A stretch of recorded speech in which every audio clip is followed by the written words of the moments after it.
Hi everyone, in this video today, I'm going to be showing you how to build a prototype security system using Quantum. We'll be using an ultrasonic sensor, motion sensor, display, keypad, jumper wires, and a breadboard. At the end of this video, I'm going to be showing you a 3D printed case that nicely fits the display, keypad, and builder base.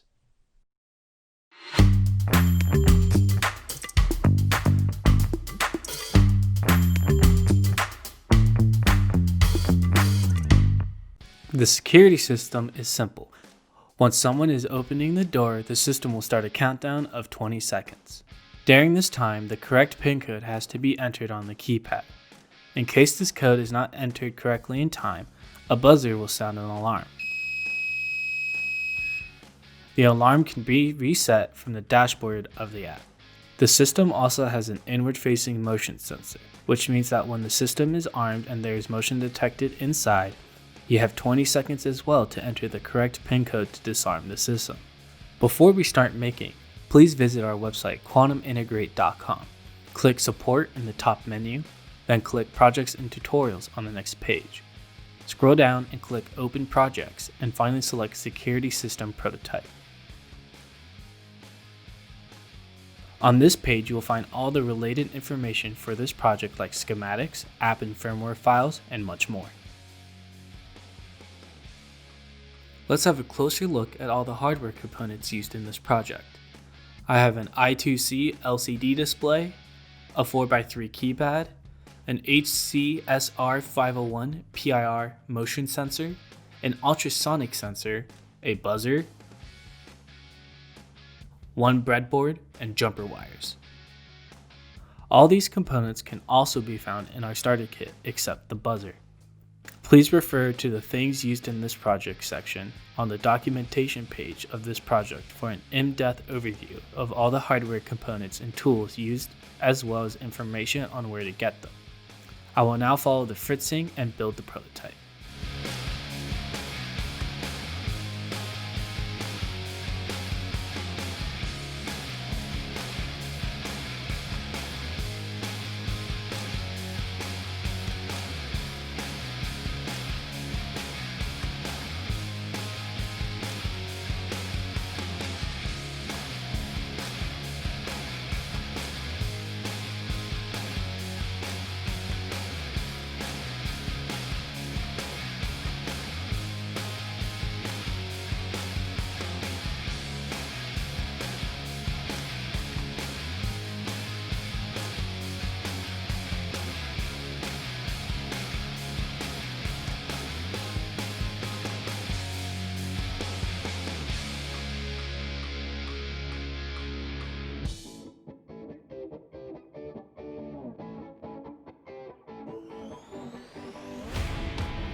That was easy.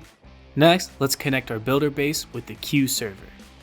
First, make sure the builder bases are powered and either already connected to the Q server or ready for pairing.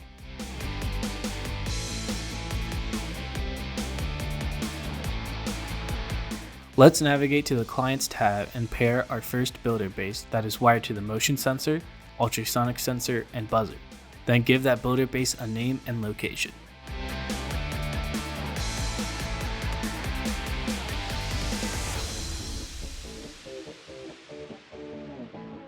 Next, let's pair our second builder base that is wired to the display and keyboard and give them a name and location as well.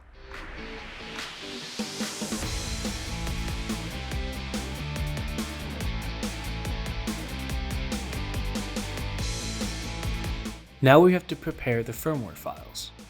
Navigate to the firmware page using the firmware icon in the menu of the left side of your screen.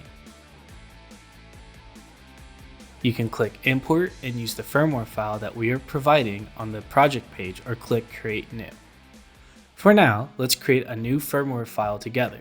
Name it Security Triggers and then click Create.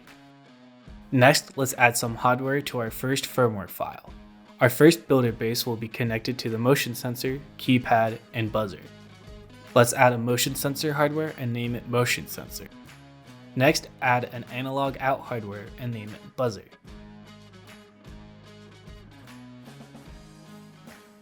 And lastly, add a distance ultrasonic hardware and name it Distance Door.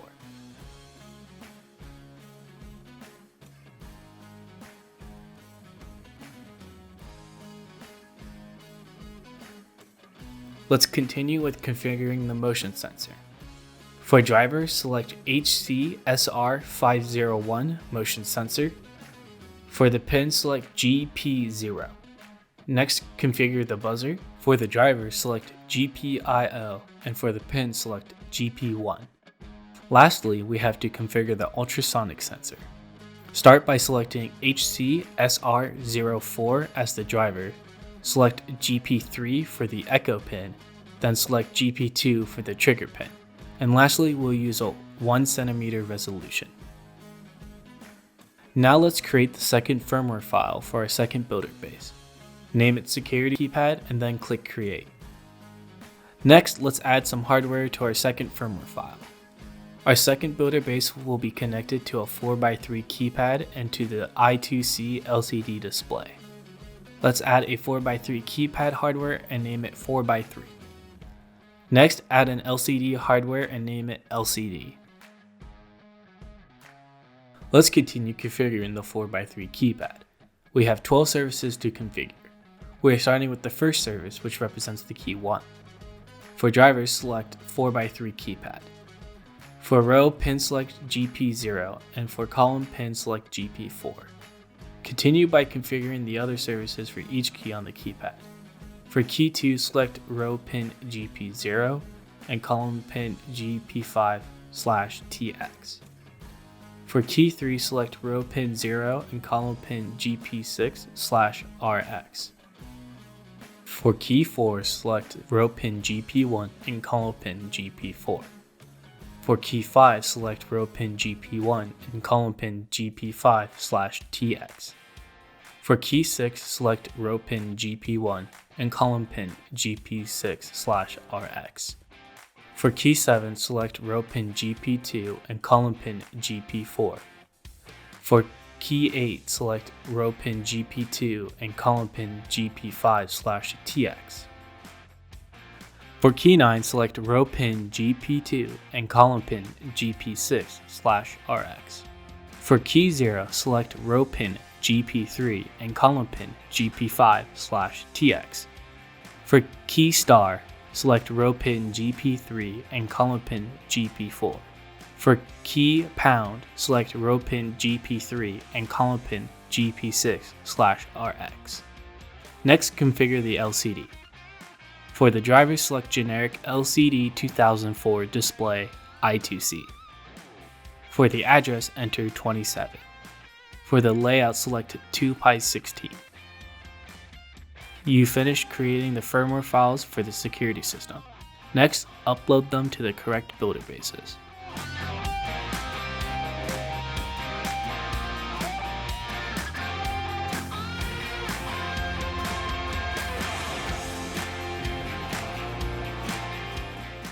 Let's continue by building the application file for the security system. Navigate to the app page using the app icon in the toolbar on the left side of your screen. You can either click Create New and follow the step-by-step description on the project page, or click Import and upload the application file that we are providing on the project page as well.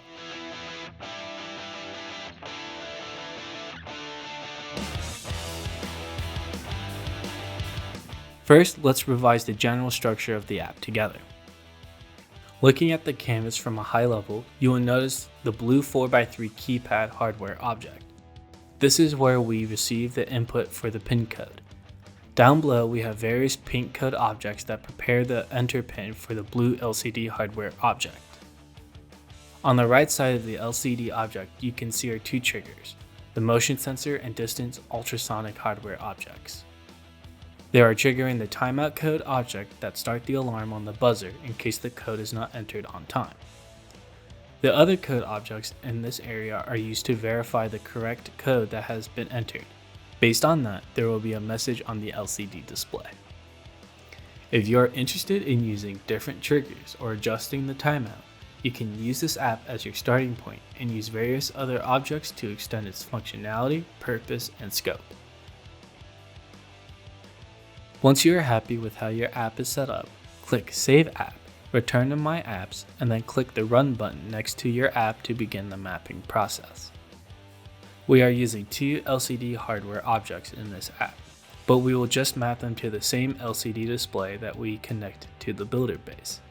This is a convenient feature in case you need to reference your hardware in multiple areas of your app and don't want to draw across the whole canvas.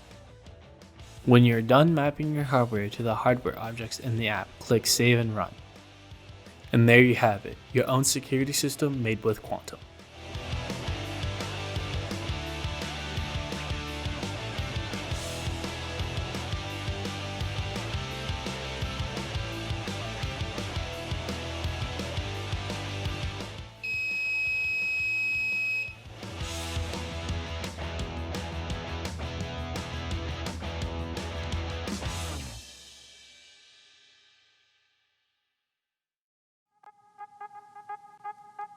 We hope you enjoyed this video. Check out the rest of our videos, remember to subscribe to our YouTube channel, and click the notification button for updates.